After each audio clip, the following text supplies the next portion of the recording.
Every player's favorite ladder drill is the Icky Shuffle.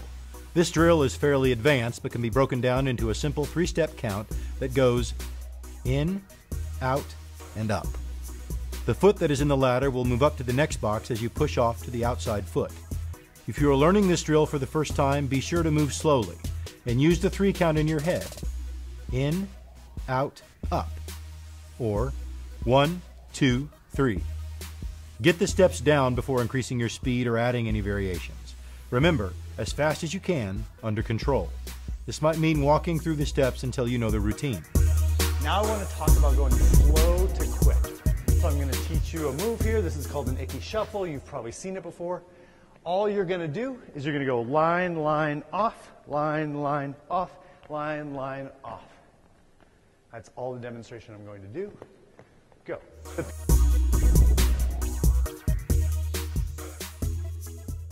I want line, line, off. I want the same Icky Shuffle facing sideways. Go. As we move up the competitive chain now, what I want is I want a rep where you do every step at the exact same pace. Not only can you control your body, you can control your timing. So I don't care how slow you go. I want a metronome. Let's try that. What I want you to do is I want you to start as slow as possible, and by the end, I want you to be going 2% faster than you can handle. So, I'll go, this is just line, line, off, line, line, off, and I'm going to get too fast for myself eventually.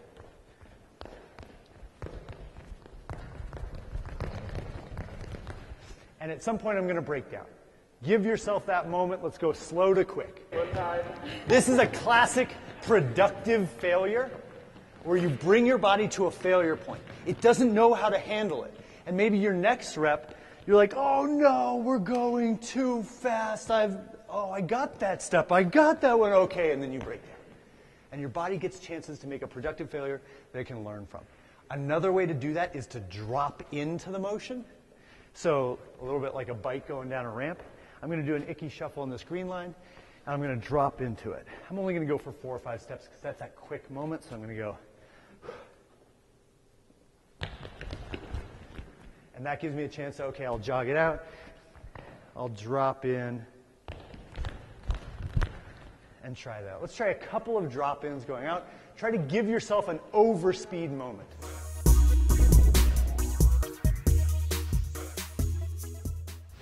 So we can do drills now where we incorporate our footwork into playing. And when we do that, we're going to incorporate it not in, if Pascal's running this way, I'm never going to guard him like this, right? That's absurd, but there are moments where that might be useful. So Pascal's going to go from this blue line to the midline, across to the green line, and back. Ready, go. So I'm going to run with him. There's my 1, and there's my 2. And those little points where we're giving ourselves the tools, those can connect longer runs. We're not going to rep through that right now just in the interest of time, but that's how you can build it up to that really advanced club level, is that you're not trying to learn how to do 600 meters of Icky Shuffle, but to do one precisely, reliably, and quickly when it matters. The first is our delta. I'm going to go up to the first line, I'm going to turn, and I'm going to go to the corner, and I'm going to come back on the angle. That's it. It's delta because it's a triangle. You've already figured this out. We don't need to overthink it. Reed's going to run his delta, and he's going to try to do it focusing on his head. So when he gets to one point, he's going to turn his head as abruptly as he can to try to get it pointed to the next place. So we're going to try to be precise. I don't care about speed. I don't care about time. I want you on this line. Athletes can be accurate. So we're going to go here and directly to the next spot and directly to the next spot. If I want to be more precise about this spot, I want you here, but you cannot touch Frank's hat. Go. Don't touch it. You might have to watch your feet. We want to get as precise as we can to that point. Is that as you start to turn, you can't make up for your turn just by going wider. So what people do is they take these hips and they drop them. So I go into a turn and I drop. I go into a turn and I drop. If I'm going to come here and stop, I'm going to drop and bring those hips down.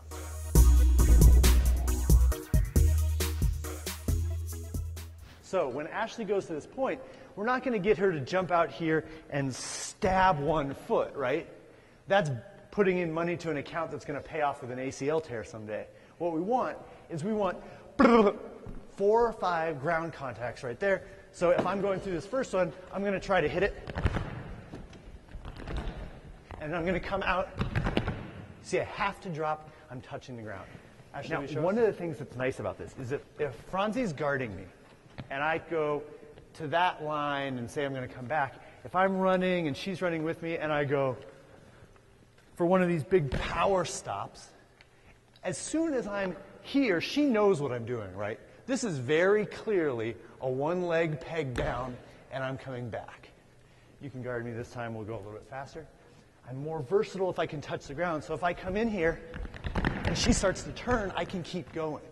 So I actually have any direction that I want still under my power. Let's do it one more time. This group is doing a great job of getting low on each one. I like that. And you can, to coach this, as you come, I can stand right here. I can see your eyes. Come with me. And then I can say, get to here. Yeah. And I can, right? We have very different heights here. Go for it. So as you come through, I can say, get to here. Good. Yeah. And then the next time I can try to get you a little bit lower. Right? And get to here. Good. Perfect. We're going to just do a delta now. But at this end of this delta, we're going to add some unpredictability. So Reed's here in line. I'm going to go 1, 2, and when I get to that corner, he's going to tell me where else to go. Because we've practiced several different footworks, I have a toolkit now that I can take from, and I can quickly pick the right footwork and do it. We're giving our players those tools that they need. So just 1 point, yeah. So I'm going to go here, I'm going to get down, I'm going to go here, I'm going to get down, and then I'll be able to use my footwork and get out. We can work up to 2 points or 3 points. Let's try this once. The person behind you, just point to any one spot after they finish the first 2 of the delta. See if you can do it. Ashley, for Reed, go. So you get to 1, to 2, good.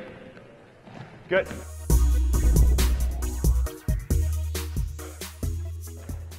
Ultimate is a non-contact game. But we have a responsibility to our players to teach them how to understand their bodies and understand contact, because they're going to use that in all parts of the world. And contact is cool, right? There's a reason people jump up and chest bump. It's awesome. Try to teach them how big a body is. I'm going to run a slalom here, and I'm going to run a slalom trying not to be touched at all. If somebody can reach out and touch me, I lose. So I have to figure out how long the arms are here, right? Some are longer than others. And I'm going to try to run this slalom as quickly as I can, but completely avoiding being touched. This is going to give me instant feedback on it. Am I judging a body correctly? So I'm going to go through here. I'm going to find my line, and they're going to try to get me. And I'm going to try to get around. We're going to go this direction. And as we do it, we're going to jump up and run into each other and bounce off. I'm not trying to knock Reed over. I'm trying to do something in a teamwork fashion with it. So we'll go a couple of steps and do it. So we'll go, oh, okay, we're learning something here. We're jumping away from each other. Good. We'll try the same thing coming back. I'm trying to give a fleshy part for him to run into. He's reciprocating, and we're learning what it feels like to be in contact. So ready, go. So you can see what we did with our legs. We're learning as we go, like, oh, I got to get that foot up out of there because I need to protect him too. We can learn that as we go. Mike, will you jump out here? Somebody with a little bit of heft. As I work on, you got some muscle, and that's what I need because I'm going to run a footwork drill straight through here, and Mike's going to shove me. He's shoving me to help me work on that. You can push me in any direction you want. I'm going to kind of be on this side. I used to probably be somewhere over here. And I'm just going to do my icky shuffles, deal with it, and come in and keep going. If I did, let's see, what's a different one? So if I did,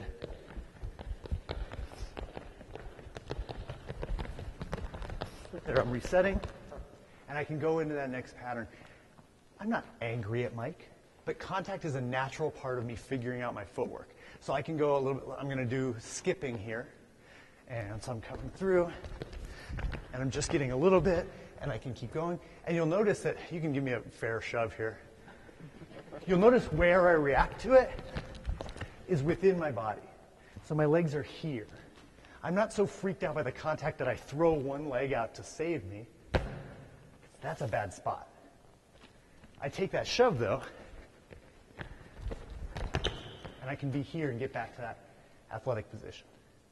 When we get to the advanced club level, what we want to do is we want to make contact okay for us, even if we don't use it. So if we have a drill where Reed's job is to cut out and in, while he's standing in line, the second to last person will just mess with him. And then he can make his cut. It's great for footwork because then you're not depending on, oh, there's where my feet are going to go. He has to deal with this a little bit. And then a little bit of contact in the game isn't even a big deal, right? Then he could match some other team's physicality level if their culture is they play a little bit harder or more physical. And he could play with less physical, so you can be more versatile. We'll do drills where we have 7-on-7 on the field, and we'll say, okay, the disc is there, white team going this direction, and while we're figuring out the situation, we'll tell them to do some milling. So 7 on each team is 14 people. We have them just mill around in a small area, so light bumping. Depending on the team, we'll work them up to heavy or really heavy milling where they're really pushing each other to try to get that, testosterone out a little bit and get them sweating, and then boom, make a decision. And can help simulate game situations a little bit too. Every day I'm shuffling.